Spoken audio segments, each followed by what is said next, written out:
स्वागत है आप सभी का NFA नेट क्लास में। आज हम कंप्यूटर साइंस एंड एप्लीकेशन के लिए एक बार फिर से प्रीवियस ईयर PYQs देखने वाले हैं, जो कि है दिसंबर 2019 का। तो यहाँ पर जितने भी क्वेश्चंस पूछे गए हैं उन पे हम डिस्कशन अपना रखेंगे, कुछ थ्योरीज भी देखेंगे उससे रिलेटेड, और इससे हमें पता चलेगा इस पेपर से कि अभी तक के जो क्वेश्चन आ रहे हैं मतलब वो किस फॉर्म में आ रहे हैं, कौन से टॉपिक को हमें ज़्यादा प्रायोरिटी देना, उस पर ज़्यादा हमें तैयारी करनी है, किस टाइप के न्यूमेरिकल्स पूछे जा रहे हैं CSA सब्जेक्ट से, उन सभी पे आज हम डिस्कशन करेंगे। तो चलिए स्टार्ट करते हैं। पहला जो हम लोग का क्वेश्चन है वो किससे रिलेटेड है, हमें कोड्स से बताया गया है, मतलब कि बाइनरी कोड्स दिए गए हैं। Which of the following binary code for decimal digits, जो डेसिमल डिजिट है 0 से लेकर के 9 तक के जो हम बात करते हैं, वहाँ पर पूछा गया है कि उनके लिए जब हम बाइनरी कोड्स फाइंड करेंगे, ठीक है, जब उनकी हम बात करेंगे किसके साथ, बाइनरी कोड के साथ, तो कौन सा सेल्फ कॉम्प्लीमेंटिंग होगा उसकी बात कर रहा है। तो इन ऑप्शन में हमें बताना है कि जो डेसिमल नंबर है 0 से लेकर के 9 तक का, ठीक है, वहाँ पर जब हम इनके बाइनरी नंबर्स निकालेंगे तो इन ऑप्शन में से कौन सा वो सेल्फ कॉम्प्लीमेंटिंग होगा उसको हमें बताना। अब सेल्फ कॉम्प्लीमेंटिंग मतलब क्या होता है, तो सेल्फ कॉम्प्लीमेंटिंग जो होता है वो जस्ट जो आपने बाइनरी कोड निकाला है, ठीक है, उसके रिवर्स में भी जब हम उसको पढ़ेंगे, मतलब रिवर्स से भी जब हम पढ़ते हैं रिवर्स वे में, तो भी वो सेम होना चाहिए, ठीक है, तब भी वो सेम होना चाहिए, उसे हम सेल्फ कॉम्प्लीमेंटिंग बोलते हैं, सेल्फ कॉम्प्लीमेंटिंग मोड। इसके लिए मैंने जैसे आपके लिए एक सोल्यूशन बना के है जिससे आपको और क्लियर हो जाएगा। तो जैसे हमने 0 से लेकर के 9 तक का जो बाइनरी होगा उसका कोड, उसकी बात हमने यहाँ पर कर दी है, मतलब हम पहले से बता चुके हैं क्या कि 0 का क्या होगा 0 0 0, ठीक है। तो हमें सबसे पहले आप नॉर्मल निकाल लीजिए, 0 का क्या होगा, 1 का क्या होगा, 9 का क्या होगा। ये आपको दिख रहा होगा, ये 2421 कोड की बात की गई है, ठीक है। 2421 कोड में उसका क्या होगा, जो 0 से लेकर के 9 तक का जो डेसिमल है उनके बाइनरी क्या होंगे, 2421 में उसकी बात की गई है। जैसे कि मैंने बोला कि जो सेल्फ कॉम्प्लीमेंटिंग है वो nothing but a reverse order of the starting and last number. जो रिवर्स ऑर्डर हम करेंगे स्टार्टिंग और लास्ट नंबर का, तब भी क्या होना चाहिए, सेम होना चाहिए। तो वो होता है क्या, सेल्फ कॉम्प्लीमेंटिंग। जैसे कि अगर हम बात करें तो जैसे आप 2421 कोड में देख रहे हैं कि जो 0 का जो बाइनरी इक्विवेलेंट निकला है, नंबर जो निकला है वो 0 0 0 निकला है। अगर हम इसको रिवर्स में पढ़ेंगे तो भी हम कैसे पढ़ेंगे, तो 4 टाइम्स 0 ही देखेंगे, ठीक है। उसी तरीके से आप और देखिए 9 का जब हम देखेंगे तो 4 टाइम्स 1 है, तो इसका जब हम रिवर्स पढ़ेंगे या बोलेंगे या लिखेंगे तो भी वो सेम ही आने वाला है। तो इसे ही हम क्या बोलते हैं, सेल्फ कॉम्प्लीमेंटिंग कोड बोलते हैं। तो याद रखिएगा कि 2421 जो कोड होता है वो सेल्फ कॉम्प्लीमेंटिंग कोड होता है, ठीक है। जो 8421 जो हम बेसिकली यूज़ करते हैं बहुत टाइम, जब हम क्वेश्चन सॉल्व करते हैं, जब कन्वर्ट करते हैं, तब हम इस चीज़ का यूज़ करते हैं। तो 8421 कोड जो होता है वो सेल्फ कॉम्प्लीमेंटिंग कोड नहीं होता है, ठीक है। आप इस तरीके से निकाल के भी देख सकते हैं। इन डेसिमल का आप बाइनरी निकालिए किस फॉर्म में, 8421, जैसे कि यहाँ 2421 दिया गया है, ठीक है। तो वो क्या होगा, सेल्फ कॉम्प्लीमेंटिंग नहीं होगा, ठीक है। नेक्स्ट जो बात होती है वो एक एक्सिस 3 ग्रे कोड होता है, वो भी सेल्फ कॉम्प्लीमेंटिंग कोड नहीं होता है, ठीक है। एक्सिस 3 ग्रे कोड होता है, वो भी सेल्फ कॉम्प्लीमेंटिंग नहीं होता है। तो ऑप्शन के अकॉर्डिंग हम किस पे जा सकते हैं, जैसे कि अभी हमने बोला क्लियरली कि 8421 कोड तो सेल्फ कॉम्प्लीमेंटिंग नहीं होता, और एक्सिस 3 ग्रे कोड भी सेल्फ कॉम्प्लीमेंटिंग नहीं होता है।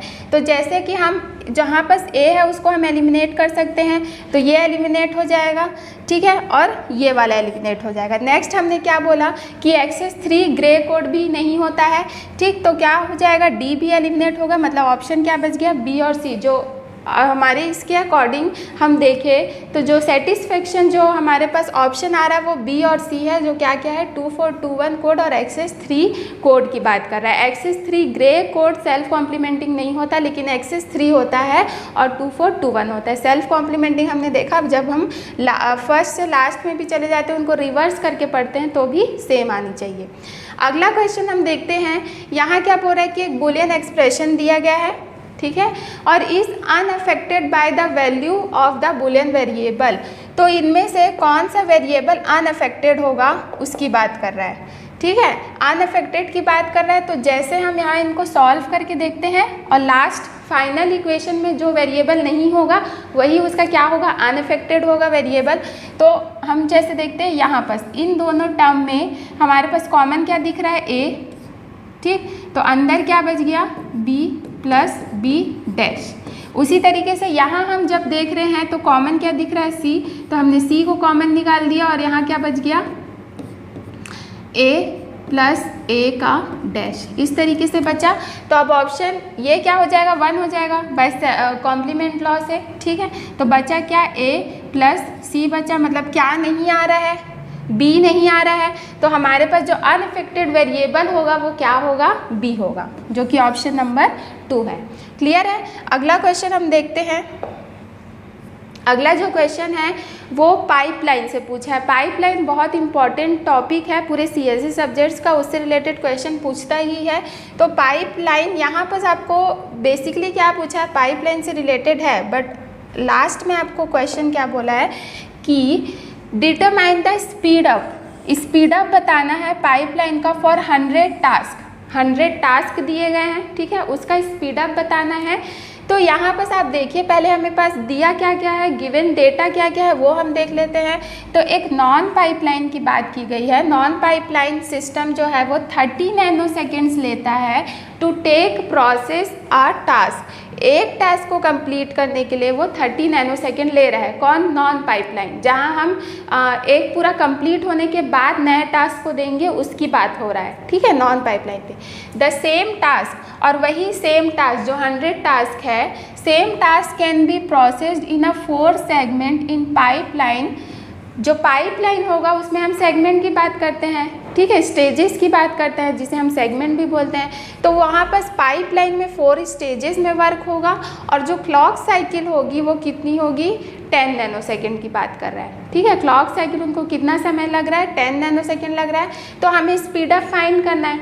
स्पीड अप, अब स्पीड अप का फॉर्मूला हमें पता होना चाहिए, ठीक है। स्पीड अप कैसे निकालते हैं, तो क्या होना चाहिए, pipeline divide by non pipeline, ठीक है। इनकी बात होती है pipeline divide by non pipeline. तो जब हम इसको सॉल्व करेंगे, पहले हम क्या निकाल लेते हैं, पाइपलाइन। तो पाइपलाइन में हमें क्या बताया है कि हमारे पास टोटल 100 टास्क है और 100 टास्क को हमें क्या करना है, डिवाइड करना है किससे, एक टास्क को लगने वाले समय में। मतलब एक टास्क को करने में, प्रोसेस करने में कितना समय लग रहा है उसको हम लोग क्या कर देते हैं, मल्टीप्लाई कर देते हैं टोटल नंबर ऑफ टास्क से।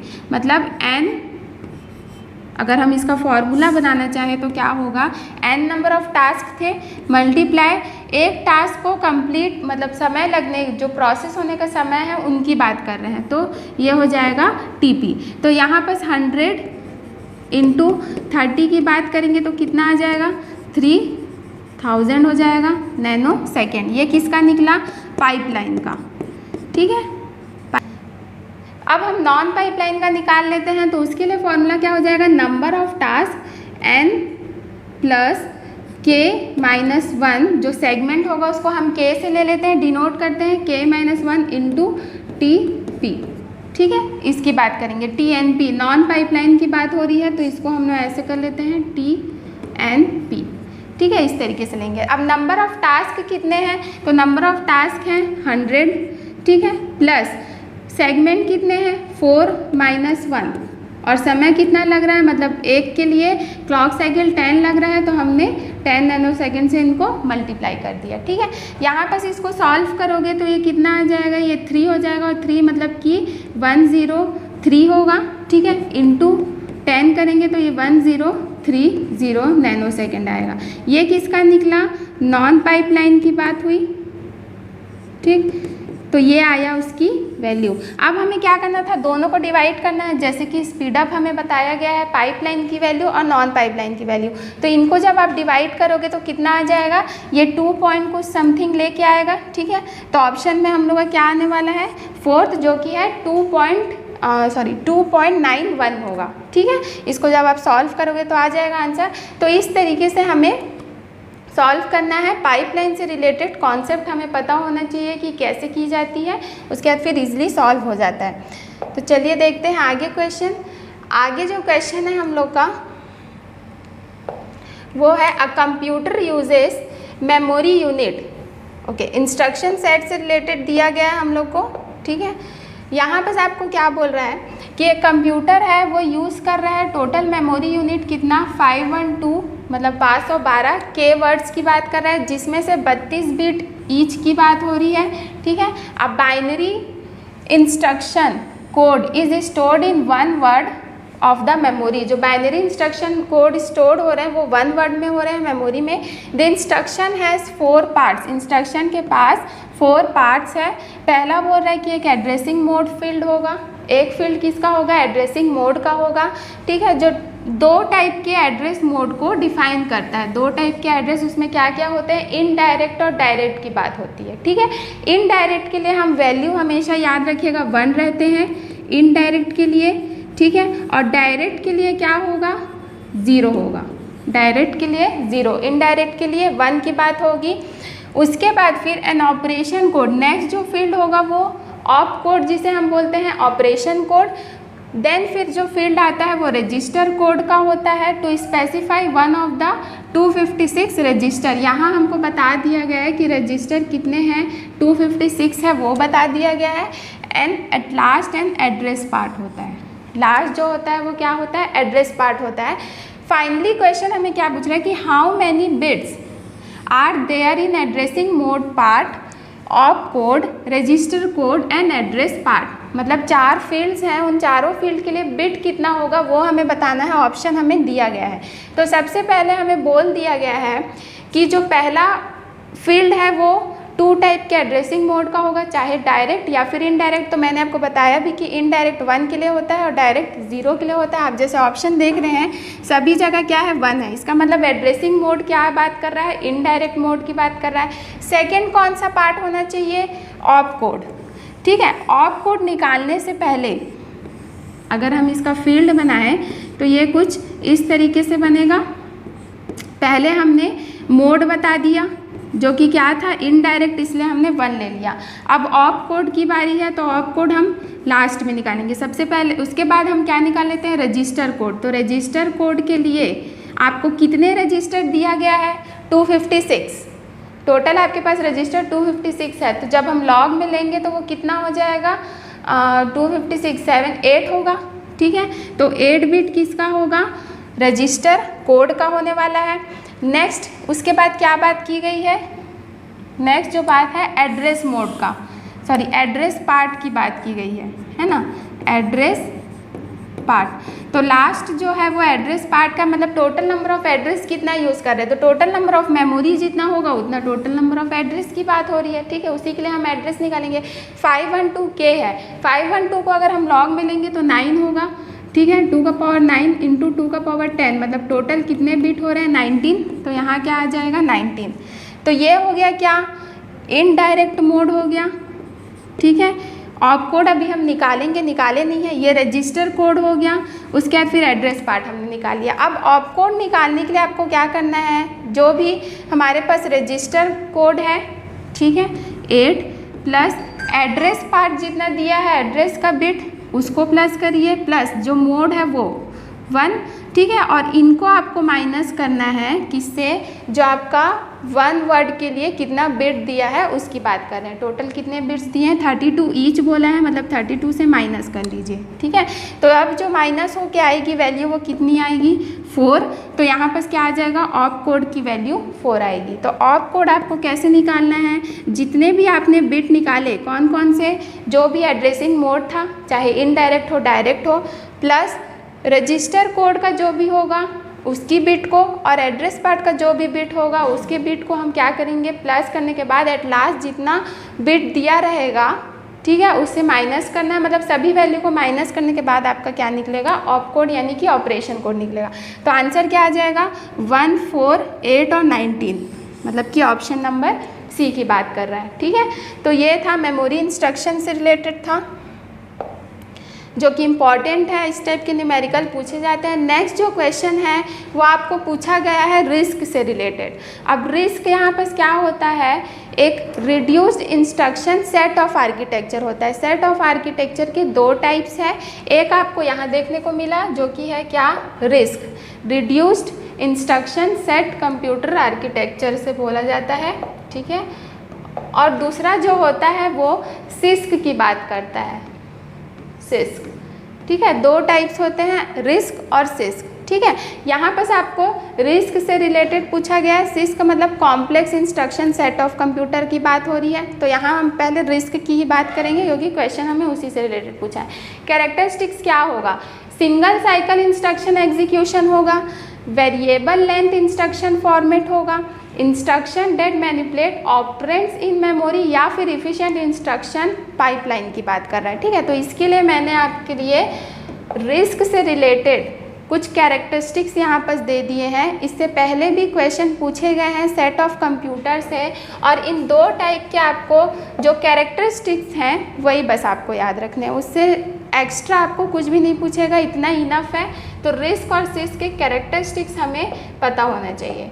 क्या क्या बोल रहा है, सबसे पहला load and store architecture also called as register या फिर आरआर आर्किटेक्चर भी इसको हम बोलते हैं, ठीक है। Which fetch operands and result indirectly from main memory, indirectly ये फैच करता है मेन मेमोरी से, and a lot of scalar registers का यहाँ पर यूज़ किया जाएगा।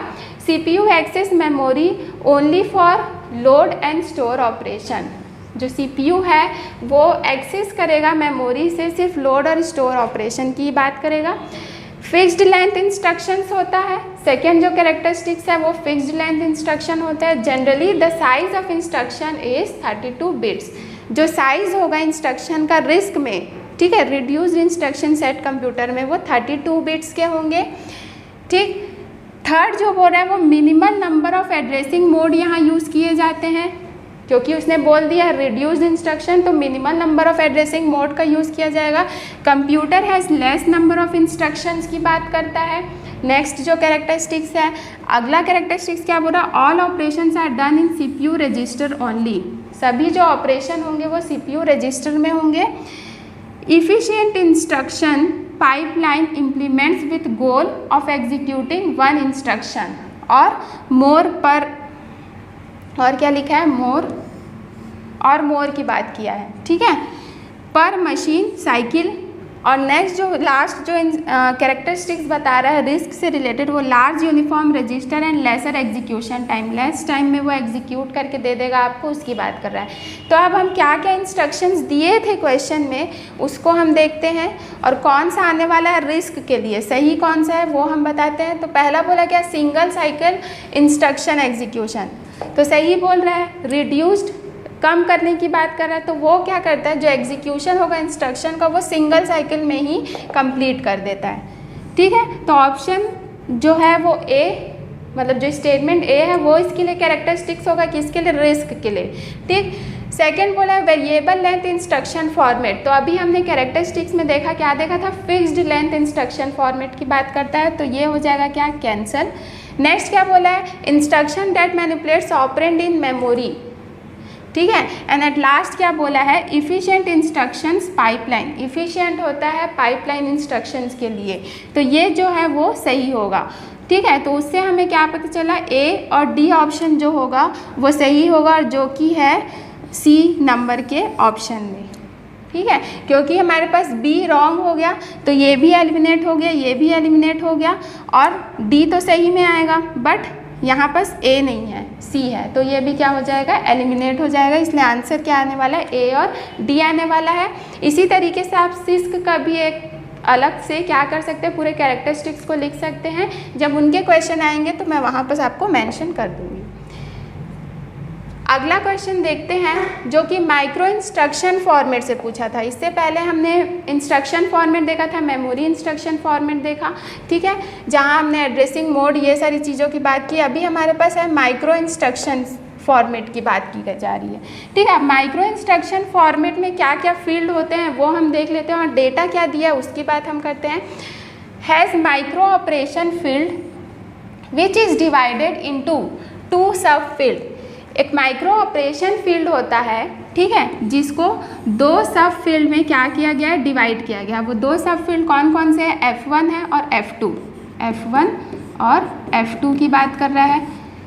ये हो गया 2 field, each having 15 distinct micro operations, और इन दोनों के पास मतलब एक एक के पास क्या क्या है, 15 डिस्टिंक्ट माइक्रो ऑपरेशन है, ठीक। ये हमें डेटा दिया गया 15 डिस्टिंक्ट माइक्रो ऑपरेशन है बोल रहा है, F1 के पास भी 15, F2 के पास भी। कंडीशन फील्ड, नेक्स्ट जो फील्ड होगा वो किसकी बात करेगा, कंडीशन फील्ड, जिसे हम CD के शॉर्ट फॉर्म में लिख सकते हैं CD, जो कि होता है कंडीशन फील्ड, और उसके लिए बोला गया 4 स्टेटस बिट होते हैं, ठीक है। नेक्स्ट फिर जो फील्ड आता है वो ब्रांच फील्ड की बात आता है, जिसको हम लोग BR के नाम से जानते हैं, having 4 options used in conjunction with address field AD। तो BR फील्ड के पास 4 ऑप्शंस है बोल रहा है, और वो कंजंक्शन में और क्या यूज़ करता है, एड्रेस फील्ड को, ठीक है। लास्ट जो फील्ड होगा वो एड्रेस फील्ड होगा, और जो एड्रेस स्पेस यहाँ बताया गया है वो 128 मेमोरी वर्ड्स बताया गया है, ठीक है। तो उसके लिए हमें बिट बताना है। तो साइज ऑफ माइक्रो इंस्ट्रक्शन क्या होगा, तो इस पूरे का साइज, ठीक है, क्या होगा वो हमें बताना है बिट्स में, क्लियर है। तो सबसे पहले F1 और F2 ईच क्या था, 15 डिस्टिंक्ट था, ठीक है। तो इसको हम लोग जब लॉग लेंगे तो क्या होगा, 4 बिट आएंगे, तो यहाँ क्या हो जाएगा 4, और ये भी क्या हो जाएगा 4 हो जाएगा, क्लियर। नेक्स्ट फिर क्या बोला है CD, तो CD के लिए आपके पास बोल दिया 4, तो इसके लिए क्या आ जाएगा, 2 बिट आ जाएगा, ठीक है। फिर BR के लिए भी क्या बोला है 4, तो ये भी क्या होगा 2। एट लास्ट एड्रेस बिट कितना बोला है, मतलब एड्रेस जो होगा, मेमोरी वर्ड्स कितने दिए गए हैं एड्रेस, उसमें फील्ड में 128 की बात की गई है, तो कितना आ जाएगा 7। तो इन सभी को आपको क्या करना है, ऐड करना है, और ऐड करने से जितनी भी वैल्यू आएगी बिट्स की वो हो जाएगी क्या, इसका साइज बताएगा माइक्रो इंस्ट्रक्शंस का। तो इसको जब टोटल करेंगे हम लोग तो कितना आ जाएगा, 19 आएगा, ठीक है, क्लियर है। तो ये क्या हो गया, 19 बिट्स, मतलब कि ऑप्शन नंबर A की बात कर रहा है, ठीक। तो आंसर क्या आने वाला है A। तो इस तरीके से आपको micro instruction field, micro instruction format और मेमोरी इंस्ट्रक्शन फॉर्मेट, ये दोनों को हमें मतलब पता रहना चाहिए कि हम कैसे उसको फाइंड कर रहे हैं, ठीक है।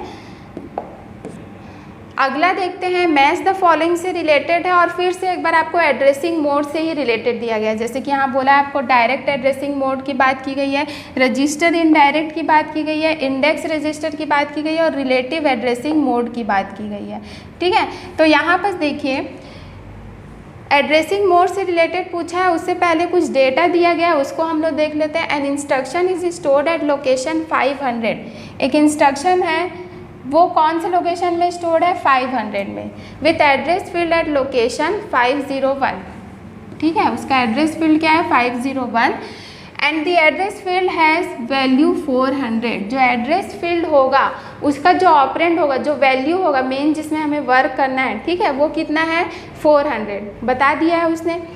अब प्रोसेसर रजिस्टर R1, एक रजिस्टर R1 है जो कंटेन कर रहा है नंबर 200 को, मतलब जो वैल्यू है वो क्या है, जो नंबर है उसने क्या कंटेन करके रखा है 200, मतलब रजिस्टर में 200 है बोल रहा है। मैच द एड्रेसिंग मोड, अब एड्रेसिंग मोड हमें मैच करना है। तो सबसे पहले आपको डायरेक्ट एड्रेसिंग मोड की बात की गई है, ठीक है। तो डायरेक्ट हमें क्या पता चलता है कि हमें इफेक्टिव एड्रेस मिला और हम उस मेमोरी से फिर उस एड्रेस में चले गए मेमोरी में, और वहाँ हमें ऑपरेंड मिल गया वैल्यू जो हमें डायरेक्ट हमें बताया है कि जो 501 है, ठीक है, जो एड्रेस फील्ड है वो वैल्यू कंटेन करके रखा है 400। तो डायरेक्ट एड्रेसिंग क्या हो जाएगा, 400 हो जाएगा, ठीक है। ये आपको दे चुका है, तो ये हो गया आपका A का थर्ड ऑप्शन आ जाएगा, ठीक है। तो इसके लिए मैंने आपके लिए एक सल्यूशन भी रखा है यहाँ पर, जिससे आपको और इजीली समझ में आ जाएगा। जैसे कि इसने बताया है, मतलब हमने लिखा है कि instruction is stored at location 500, जो इंस्ट्रक्शन है वो 500 लोकेशन में स्टोर्ड है, ठीक है। फिर क्या बोल रहा है, address field at location 501 has the value 400, मतलब इफेक्टिव एड्रेस 501 है, इंस्ट्रक्शन में एड्रेस बताया 501 और उसमें वैल्यू रखा 400। तो डायरेक्ट एड्रेसिंग ही बात कर रहा है वो, तो क्या आ जाएगा 400 आ जाएगा। नेक्स्ट क्या बोला था, नेक्स्ट उसने बात की गई थी इंडेक्स रजिस्टर की, है ना। तो उससे पहले हम देख लेते हैं क्या रिलेटिव एड्रेस की बात करते हैं। रिलेटिव एड्रेस यहाँ क्या बताया, नेक्स्ट इंस्ट्रक्शन, ये हमें याद रखना है। रिलेटिव एड्रेस आप कैसे निकालेंगे, next instruction memory location plus direct address value, ठीक है। नेक्स्ट इंस्ट्रक्शन मेमोरी लोकेशन जो होगा plus direct address value. Direct address value कितना निकला है 400, और नेक्स्ट क्योंकि जब 400 कौन सी लोकेशन में है, मेमोरी के 501, तो नेक्स्ट इंस्ट्रक्शन का एड्रेस कितना होगा 502 होगा, ठीक है। तो ये जो वैल्यू है और जो डायरेक्ट का वैल्यू था, ऑपरेंड था, उनको ऐड करने से क्या निकलेगा, रिलेटिव एड्रेस निकलेगा। तो आंसर क्या आ गया 902 आ गया, ठीक है। फिर रजिस्टर इनडायरेक्ट का बात किया गया है, रजिस्टर एड्रेस की बात की गई, जो आपको क्वेश्चन में ऑलरेडी दे दिया था। क्या दे दिया था, 200 जो R1 है वो कंटेन करके रखा है, एड्रेस को कौन सा 200 वैल्यू कंटेन करके रखा है बोला था, वही क्या बात किया गया है, रजिस्टर का रजिस्टर एड्रेस क्या निकला 200। लास्ट क्या बोला था, इंडेक्स एड्रेस बोला था। तो इंडेक्स एड्रेस कैसे निकालेंगे, रजिस्टर इनडायरेक्ट एड्रेस की जो भी वैल्यू होगी और डायरेक्ट एड्रेस की जो भी वैल्यू। तो रजिस्टर इनडायरेक्ट 200 और डायरेक्ट की 400, तो कितना आ गया 600। तो हमें निकालना कैसे है, मतलब ये जो पॉइंट है वो हमें याद होना चाहिए, ठीक है। और एड्रेसिंग मोड कैसा होता है वो हमें याद होना चाहिए, तो ईजिली हम क्रिएट कर सकते हैं। तो डायरेक्ट के लिए क्या था 400, मतलब ए का 3, जो कि एक ही ऑप्शन में आपको दिख रहा है बी ऑप्शन। बी का first resistor indirect 200, C fourth होगा इंडेक्स के लिए 600, और यहाँ पर क्या हो जाएगा डी के लिए सेकंड 902, ठीक है। तो ये इसका ऑप्शन है, मतलब सेकंड जो बी होगा वो इसका आंसर होगा। अगला जो क्वेश्चन है उस पर हम देखते हैं। नेक्स्ट जो क्वेश्चन बोला जा रहा है, मैच द फॉलोइंग से रिलेटेड है। माइक्रो ऑपरेशंस दिया गया है पहला, ठीक है। फिर क्या बोला है, माइक्रो प्रोग्राम्ड कंट्रोल यूनिट का बात किया है, इंटरप्ट्स की बात की गई है और माइक्रो इंस्ट्रक्शन की बात कही है। तो किसके लिए क्या होने वाला है, जैसे सबसे पहले अगर हम पकड़ सकते हैं तो किसके लिए ले सकते हैं, micro programmed control unit. Control unit की बात की है तो वो किस में होगा, कंट्रोल मेमोरी में ही होगा। तो बी का थर्ड आएगा, 2 जगह है, और इससे हमें क्या पता चल गया, ए का फोर्थ। मतलब माइक्रो ऑपरेशन क्या बोल रहा है, elementary operation performed on data is stored in register, ठीक है। Elementary operation performed on data जो स्टोर्ड है रजिस्टर में। सी का क्या होगा, इंटरप्ट्स। तो इंटरप्ट्स कहाँ हमें पता चलता है, जब सीपीयू कुछ चीज़ एग्जीक्यूट होता है तब वहाँ पर जो सिग्नल पहुँचता है उसको हम क्या बोलते हैं, इंटरप्ट, जो कि वो क्या करता है, सीपीयू यूटिलाइजेशन की बात करता है, इम्प्रूव करता है सीपीयू यूटिलाइजेशन को। क्लियर है। तो सी का क्या होगा सेकेंड, और डी का फिर क्या हो जाएगा, माइक्रो इंस्ट्रक्शन, यानी स्पेसिफाई करेगा माइक्रो ऑपरेशन को। तो क्या होगा, डी का फर्स्ट। तो ऑप्शन नंबर क्या आने वाला है, ए, ठीक है। और इसके लिए मैंने इन जो टर्म्स हैं उनके लिए मैंने थोड़ा डेफिनेशन भी रखा है, थ्योरी भी रखा है, तो इस चीज़ को भी आप यहाँ से पढ़ सकते हैं। क्लियर है। तो चलते हैं अगले क्वेश्चन में। अगला जो क्वेश्चन है वो हमें दिया गया है कुछ इंस्ट्रक्शंस, ठीक है, और उसको हमें एग्जीक्यूट करना है। यहाँ हमें इंस्ट्रक्शन दिया गया और उसको हमें एग्जीक्यूट करना है। तो क्वेश्चन में हमें क्या बोला है कि the following program is stored in memory. एक ये प्रोग्राम है जो स्टोर्ड है मेमोरी में। Give the content of accumulator register in hexadecimal after the execution of the program. तो हेक्साडेसिमल में इस प्रोग्राम को एग्जीक्यूट करने के बाद जो कंटेंट आएगा, जो डेटा होगा रजिस्टर में, एक्यूमुलेटर रजिस्टर में, उसमें हेक्साडेसिमल वैल्यू कौन सी होगी वो हमें बताना है। तो एक एक करके हमें क्या करना है, इन इंस्ट्रक्शंस को एग्जीक्यूट करते जाना है। सबसे पहला इंस्ट्रक्शन क्या है, जो कि 010 लोकेशन में है, CLA, मतलब कि किसकी बात कर रहा है, क्लियर करने की बात कर रहा है, क्लियर एक्यूमुलेटर, ठीक है। यहाँ क्या करने की बात कर रहा है, क्लियर एक्यूमुलेटर रजिस्टर को पहले क्लियर कर लो। सेकेंड इंस्ट्रक्शन क्या बोल रहा है, ऐड 016। अब एक्यूमुलेटर में जो भी वैल्यू है, ठीक है, उसके साथ ऐड करना है 016 लोकेशन पे जो वैल्यू है। अब 016 लोकेशन मतलब कि यहाँ आ गए हम लोग, ठीक। तो C1A5 ये जो वैल्यू है वो कहाँ ऐड होगी, एक्यूमुलेटर रजिस्टर में। AC में हमने क्लियर किया, मतलब कुछ नहीं था। अब क्या आ गया, CL C1A5 है, सॉरी C1A5 है AC रजिस्टर में, ठीक है। अब इसको हम लोग यहाँ स्टोर कर दिए, ये हो गया। नेक्स्ट फिर हम कहाँ चले गए, 012 लोकेशन में, इसको हमने एग्जीक्यूट किया, हमने यहाँ से यहाँ पहुँचा, ठीक है। अब हम कहाँ जाएंगे, अच्छा ठीक, तो अब हम लोग जाएंगे कहाँ, नेक्स्ट जो कि 012 लोकेशन में जाएंगे।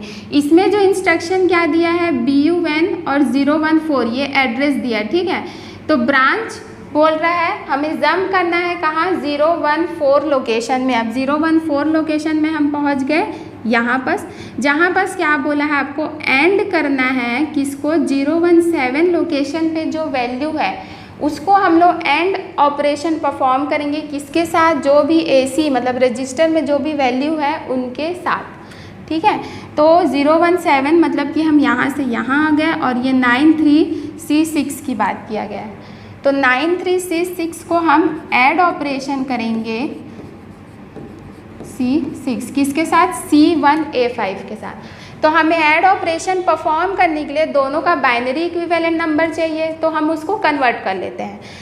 तो C के लिए क्या आ जाएगा, बाइनरी इक्विवेलेंट, आपको क्या याद रखना है, 8421 कोड याद रखना है, ठीक है। अब इसमें आप डायरेक्टली कन्वर्ट कर लो, 4 बिट में आएगा। तो C के लिए क्या हो जाएगा, A 10 रहता है, B C, तो मतलब कि 12 आएगा, तो 8 4 12 होगा, मतलब 1 1 0 0 होगा। 1 के लिए क्या हो जाएगा, 0 0 0 1 होगा। A के लिए 10 रहता है तो 1 0 1 0 होगा, और 5 के लिए 0 1 0 1, ठीक है। ये इसका निकला। वैसे ही 93C6 के लिए निकालते हैं, 9 के लिए निकालेंगे तो 1 0 0 1 आएगा, 3 के लिए निकालेंगे तो 0 0 1 1 रहेगा, C के लिए निकालेंगे तो C हमने यहाँ निकाला है 11 1 1 0 0, और 6 के लिए क्या आ जाएगा, 0 1 1 0। अब इसका हमें क्या परफॉर्म करना है, एंड ऑपरेशन, ठीक है। एंड, तो एंड ऑपरेशन हम परफॉर्म कर लेते हैं, ये हो जाएगा 0 0 1 और 0, ठीक है। फिर ये भी 0,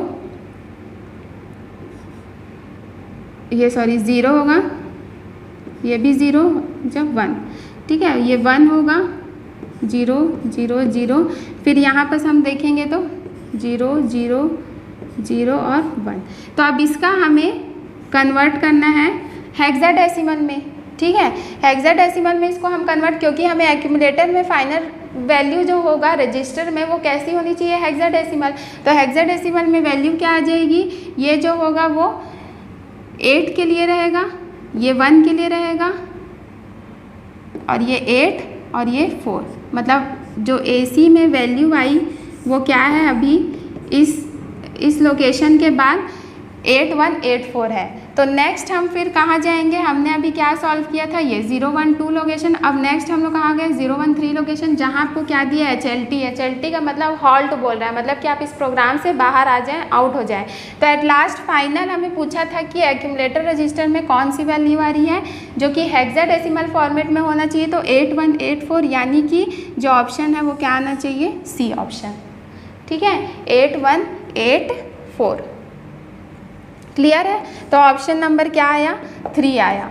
तो इसके लिए मैंने यहाँ पर और अलग से सोल्यूशन भी रख दिया। अगर मेरे बताने से आपने कुछ छोड़ दिया होगा या आपको कुछ समझ नहीं आया होगा तो आप यहाँ से जाके देख सकते हैं। यहाँ मैंने एंड ऑपरेशन भी किया, उसकी वैल्यू भी दी है।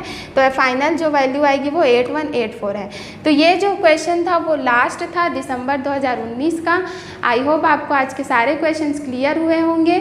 ठीक, तो अगर आपको आज का वीडियो पसंद आया है तो लाइक, शेयर और कमेंट ज़रूर करें और सब्सक्राइब करना ना भूलें।